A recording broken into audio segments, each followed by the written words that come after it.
The day I sold the house. A mother's final stand. Well, hello there, dear friends. Pull up a chair, pour yourself some tea and settle in, because what I'm about to tell you is the absolute truth of what happened between me and my son Michael 3 months ago. If you've ever been disrespected by your own children, if you've ever been told you're not welcome in a home you sacrificed everything for, then this story is for you. And please, if this resonates with you, hit that like button, subscribe to hear more stories from this old woman's life, and leave a comment telling me where you're listening from. I love knowing I'm not alone out there in this great big world. My name is Mary. I'm 72 years old and I've been a widow for 8 years now. My husband Robert and I built our life from nothing, absolutely nothing. We came from families that didn't have 2 pennies to rub together, and everything we ever had, we earned with our own hands, our own sweat, our own tears. The house on Maple Street wasn't just a house to me. It was a 3-bedroom colonial with white shutters and a garden where I grew tomatoes every summer. It was where I brought my son Michael home from the hospital 45 years ago. It was where Robert taught Michael to ride a bike in the driveway. It was where we celebrated every Christmas, every birthday, every milestone. That house held every memory I treasured, every moment of joy and sorrow that made up my entire adult life. For 8 years after Robert passed, I lived in that house alone. The silence was deafening sometimes, I won't lie to you. I'd walk past Michael's old bedroom and remember him as a little boy, curled up with his stuffed bear. I'd sit in Robert's chair in the living room and almost feel his presence beside me. But I managed. I kept the garden going. I had my book club on Thursdays and my volunteer work at the library on Tuesdays. I had my independence, my dignity, and my home. Michael had married a woman named Jennifer 6 years ago. Now, I want to be fair here, Jennifer never liked me from the start and I tried to build a relationship with her. I invited them for Sunday dinners. I offered to help with their wedding planning. I bought thoughtful gifts for every occasion. But nothing was ever good enough. If I complimented her cooking, I was being condescending. If I offered advice, I was interfering. If I simply smiled and stayed quiet, I was being passive-aggressive. There was no winning with Jennifer, and gradually, I saw my son less and less. The boy who used to call me every day started calling once a week, then once a month, then only on holidays. The incident that changed everything happened on a Thursday afternoon in September. I had baked an apple pie, Michael's favorite since he was 6 years old, and I decided to surprise him at his house. I know I should have called first, but in my day, family didn't need an appointment to visit family. I drove the 20 minutes to their subdivision, that cookie-cutter neighborhood where every house looks exactly the same, and I knocked on their door with my pie in hand, genuinely excited to see my son. Jennifer answered the door and the look on her face. Oh, you should have seen it. Like I was a door-to-door salesman peddling something offensive. Mary, she said flatly, not even a hello. We weren't expecting you. I know, dear, I said with my brightest smile, though my heart was already sinking. I just made Michael's favorite pie and thought I'd drop it by. Is he home? She stood in the doorway, blocking my entrance like a bouncer at a nightclub. He's busy. That's all she said. He's busy. My son was somewhere inside that house, and she wouldn't even let me say hello to him. I felt my chest tighten, but I kept my composure. Well, I'll just give him a quick hug and be on my way. I won't stay long. Actually, Mary, this isn't a good time. Her voice was ice cold, and she was already closing the door. I put my hand on the door frame. Not aggressively, just to keep the conversation going. Jennifer, please. I just want to see my son for 5 minutes. And that's when Michael appeared behind her. My beautiful boy, my only child, the person I had given my entire life to raising. He looked tired, worn down, and when he saw me, he didn't smile. He didn't say, "Hi, Mom." He just sighed like I was a problem to be solved. "Mom, what are you doing here?" Those words cut deeper than any knife ever could. What was I doing there? I was being his mother. I was doing what I'd done his entire life. Showing up, caring, loving him unconditionally. I brought you a pie, sweetheart, I said, my voice smaller now, the confidence draining out of me. Jennifer scoffed, and said, "We're on a sugar-free diet, Michael. Tell her." Michael wouldn't even meet my eyes. He stared at the ground like a guilty child. And I watched my 45-year-old son choose his wife over basic human decency to his own mother. "Mom, we're really busy today. You should have called." I just wanted to. You can't just show up whenever you want, Jennifer interrupted. We have boundaries, Mary. We've talked about this. We'd never talked about anything. She'd made pronouncements and Michael had backed her up, but we'd never had an actual conversation about anything. I felt my hands shaking, but I held onto that pie like it was a life raft. Michael, I'm your mother. I just wanted to see you. And then he said it. Those words that would change everything between us forever. He looked at me with an expression I'd never seen before. Annoyance mixed with something that looked almost like contempt, and he said, "You're not allowed in this house until you apologize to my wife." Time stopped. The whole world went silent. I stood there on his doorstep, holding a pie I'd made with my arthritic hands, being told I wasn't allowed in my own son's house until I apologized to a woman who had done nothing but disrespect me for 6 years. Apologize for what? I whispered. For showing up uninvited. For not respecting our boundaries. For everything. Jennifer's voice was triumphant, like she'd been waiting for this moment. I looked at my son, waiting for him to defend me, to tell her she was going too far, to remember even one of the 1,000 ways I'd sacrificed for him. He'd worn my old coat to school because I couldn't afford a new one for both of us. I'd worked double shifts at the diner to pay for his college textbooks. I'd sat by his bedside every single night when he had pneumonia at age 12, sleeping in a chair because I was too afraid to leave him alone. But he said nothing. He just stood there, his arm around Jennifer's waist, and let her ban his own mother from his home. I didn't cry. I didn't beg. I didn't raise my voice or make a scene. I simply looked at both of them, really looked at them, and something inside me that had been bending and bending for years finally snapped clean in two. I understand, I said quietly. I set the pie down on their doorstep, turned around and walked back to my car with my head held high. The 20-minute drive home was the longest of my life. My hands gripped the steering wheel so tightly my knuckles went white. I kept replaying those words in my head. You're not allowed in this house until you apologize to my wife. Not our house. His house. As if I were a stranger. As if I hadn't given him life itself. When I got home, I sat in Robert's chair and I let myself feel everything I'd been holding back. The grief, the humiliation, the bone-deep betrayal of realizing your child has become someone you don't recognize. I cried harder than I had since Robert's funeral. I cried until there were no tears left, until I was just sitting there empty and hollow, staring at the walls of the home I'd built with love. And then as the sun began to set and the room filled with shadows, something shifted inside me. The sadness hardened into something else. Something clear and cold and decisive. I looked around at my home, at the family photos on the mantle, at Robert's favorite chair, at the kitchen where I'd made 10,000 meals, at the garden visible through the window where I'd taught Michael to plant his first seeds. This house was supposed to go to Michael one day. I'd always assumed it would. It was his inheritance, his birthright, his piece of his parents' legacy. But why should it? Why should I leave everything I worked for to someone who treated me like an unwelcome stranger? Why should Jennifer eventually get her hands on the home that Robert and I had built together through 40 years of marriage, scrimping and saving and sacrificing?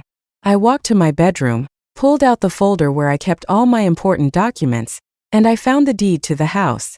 It was paid off. Robert had made sure of that before he died. The house was mine, free and clear. Worth approximately $340,000 according to the last assessment. It was my security, my nest egg, my legacy. It was also my leverage. That night I barely slept. I lay in bed making plans, thinking through every detail, considering every angle. By the time the sun rose on Friday morning, I knew exactly what I was going to do. I called Brenda Morrison, my real estate agent and a woman I'd known for 25 years from church. Brenda, I said when she answered, I need to sell my house. Fast. There was a pause. Mary, are you sure? I thought you wanted to leave that house to Michael. Plans change, I said simply. Can you do it? Brenda knew better than to argue with me when I used that tone. I can have it listed by this afternoon. Given the market and the condition of your home, I think we can move it quickly. Are you really sure about this? I've never been more sure of anything in my life. And I hadn't been.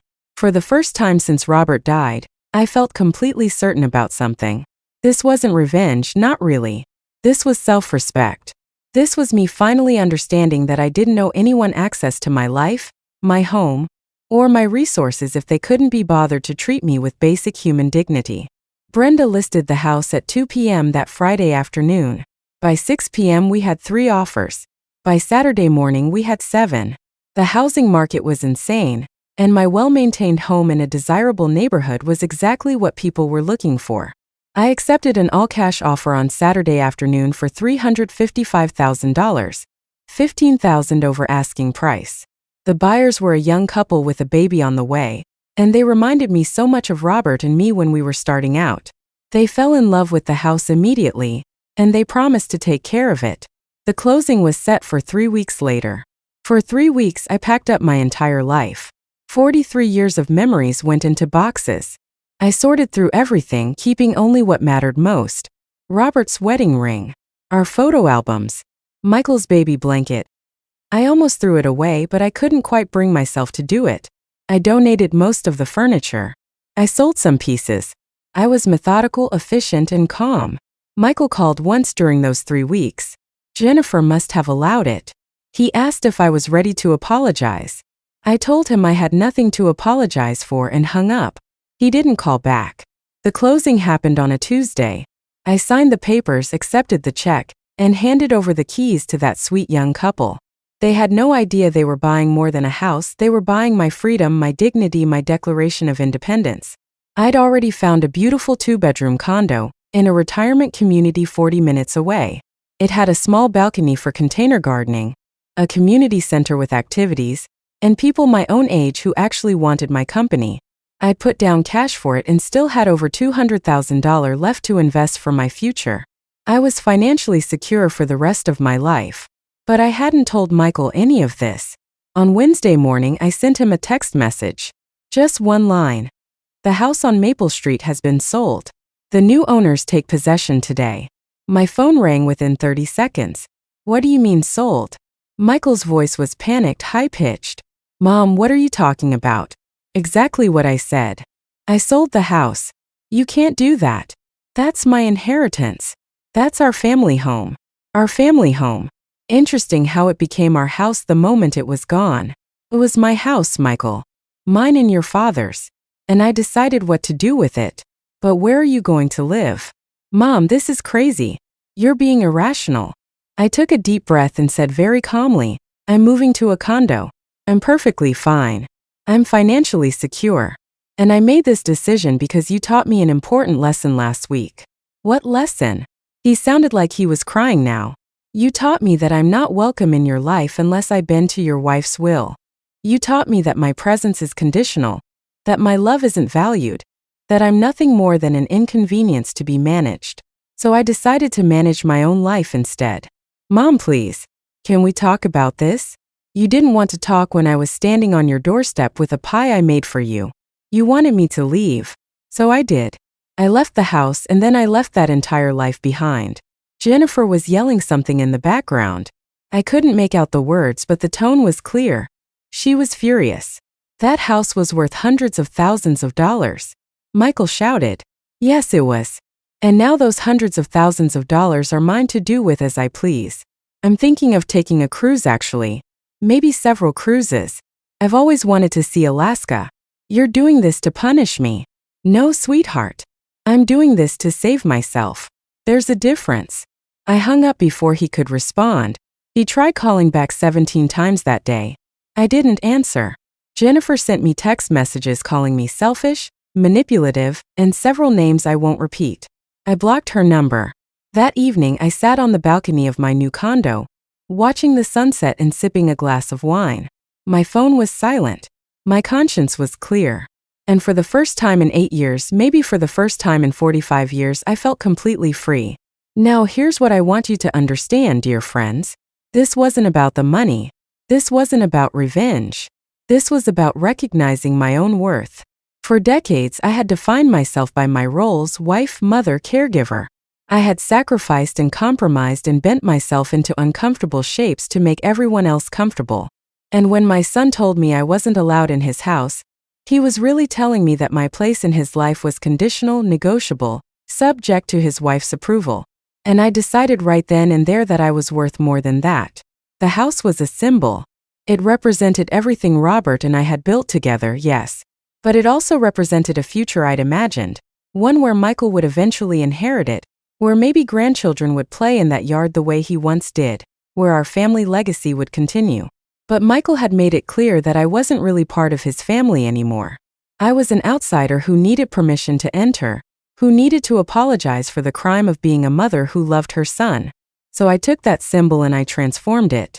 I turned it into security, freedom, and proof that I could still take control of my own life at 72 years old. It's been 3 months now. Michael has tried to reach out a few times. He sent me a letter apologizing, not for what he said to me, mind you, but for the misunderstanding. He said Jennifer feels terrible. He said they want to work things out. He asked if there was any way I could undo the sale of the house. I wrote him back. I told him that I forgave him because holding on to anger would only hurt me, not him. But I also told him that forgiveness doesn't mean forgetting, and it doesn't mean pretending that everything is fine. I told him that when he's ready to have a real relationship with me, one based on mutual respect, not conditional tolerance, my door would be open. But until then, I was going to live my life for myself. I haven't heard back from him yet. You know what I have heard? I've heard from the women in my book club, who threw me a celebration party when they heard what I'd done. I've heard from my new neighbors in the condo community, who invited me to join their morning walking group. I've heard from my sister in Colorado, who laughed so hard when I told her the story that she cried, and who said she'd always known I had steel in my spine. I've booked that Alaska cruise for this summer, and I'm going with 2 ladies from my water aerobics class.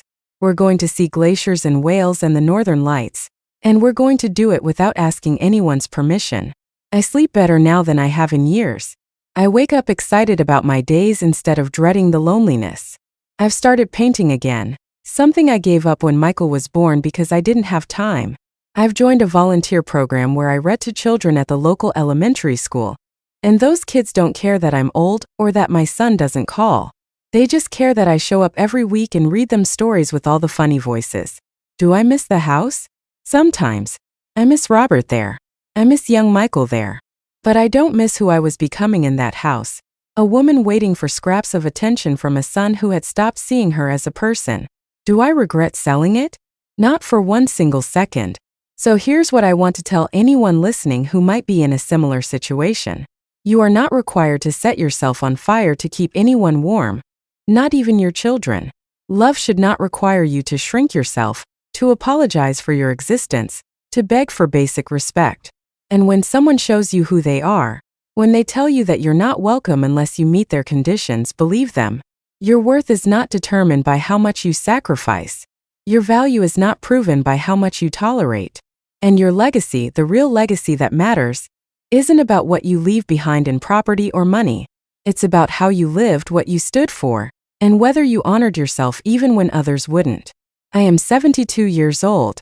I have lived through the death of my husband, the estrangement of my son, and more heartbreak than I care to recount.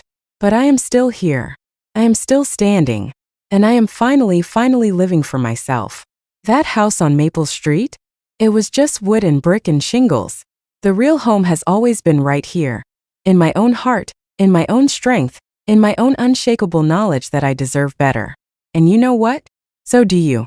Thank you so much for listening to my story, dear friends. If this resonated with you, please hit that like button. It helps me know I'm not alone in this. Subscribe if you'd like to hear more stories from this old woman's life. Because believe me, I've got plenty more to tell. And please leave a comment telling me where you're listening from. Are you in New York? California? Maybe somewhere across the ocean? I love knowing that my story has reached you, wherever you are. Remember, it's never too late to choose yourself. It's never too late to say enough. And it's never too late to build a new life that honors who you really are. Until next time, this is Mary signing off and reminding you that you are worth so much more than you've been settling for.